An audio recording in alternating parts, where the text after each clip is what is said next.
Hello everyone, welcome to another video. This video is not going to be too long, at least I want that. And this is a fun thing I was working on the past week. So I made this website, the script that actually helps you make a website. This is on my Git server, which I also made last week. And on my Git server, this is not updated. It still has 80 lines of code, while the final script has 93. I added a few spaces too and whatnot. And so this is a pretty simple script.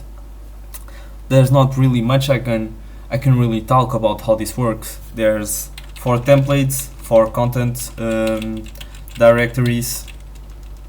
It just creates a few directories, copies a few stuff. This is the main thing about my script.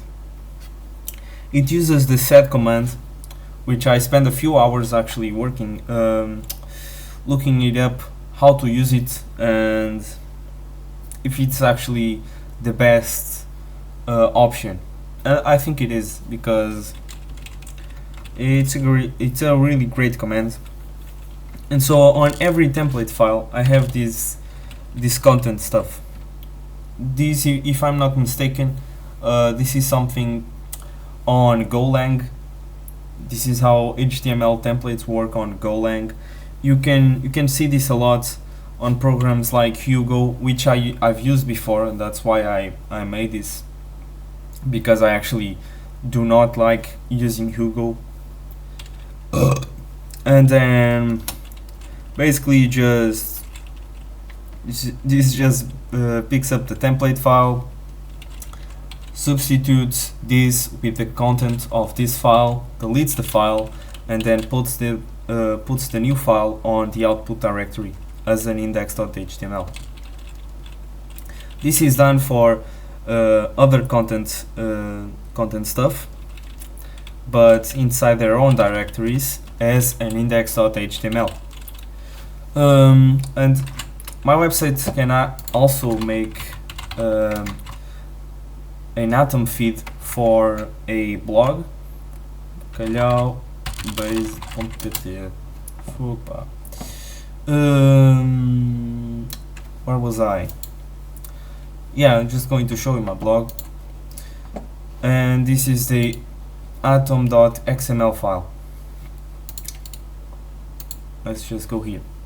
So basically this just generates this, and if you put the post argument, it just picks up the content article.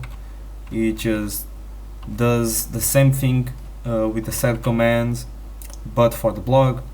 But then a different thing happens, because you need to have an atom feed for the blog, and so there's the metadata that you have to set as a comment on your blog file. So if you go here, blog test, there's the title, test article, and date. I actually forgot to add a domain. Now please don't get here. I actually forgot to add this. I was actually just reading the script and I found that. Yeah, here.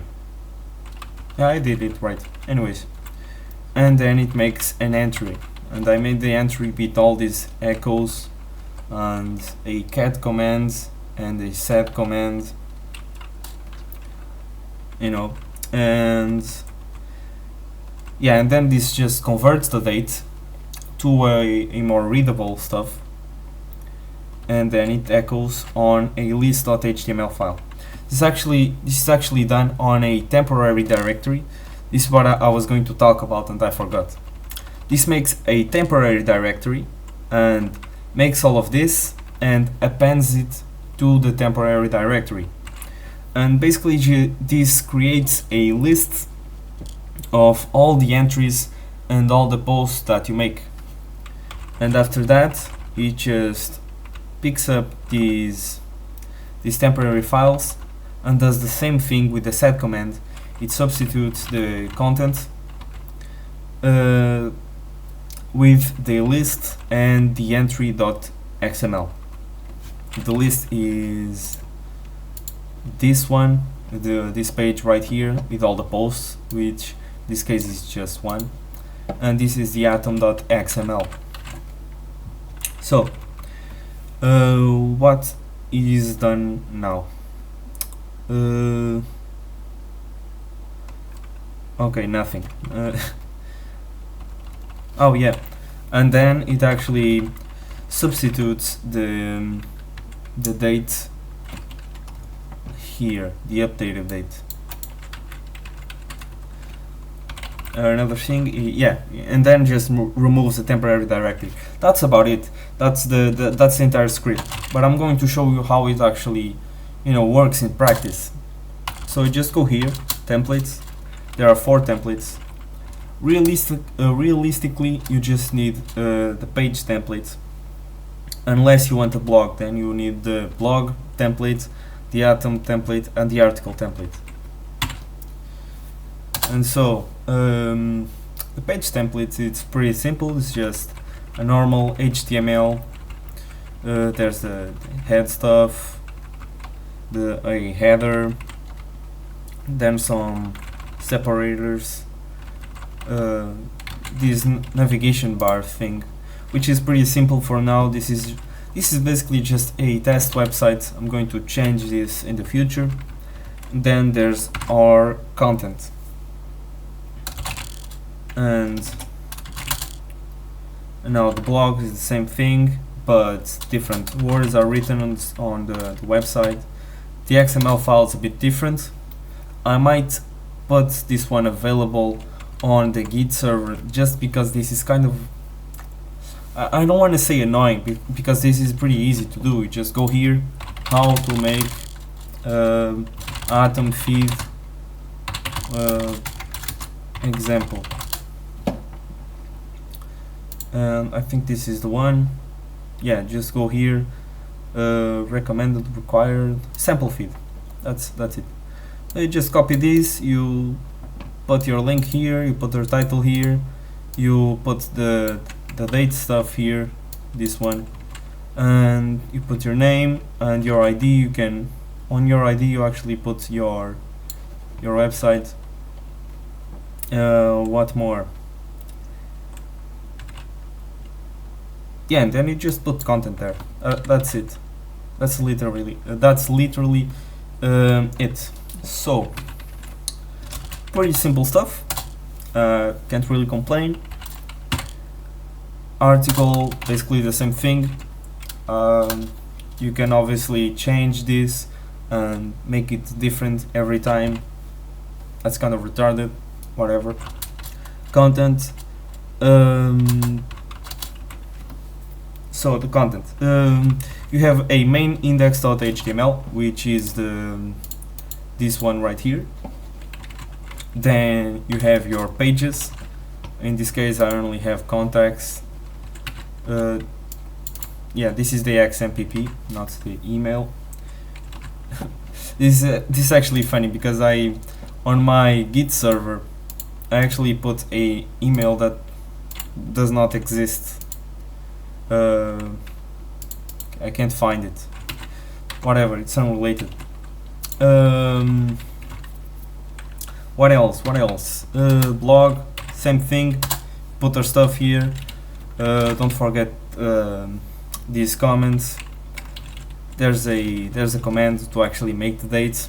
I forgot what it is. You can just look it up. How to make date ISO command Linux. I'm not going to enter the website. Yeah, just use this. Yeah, that's literally just it. You just put this on your website.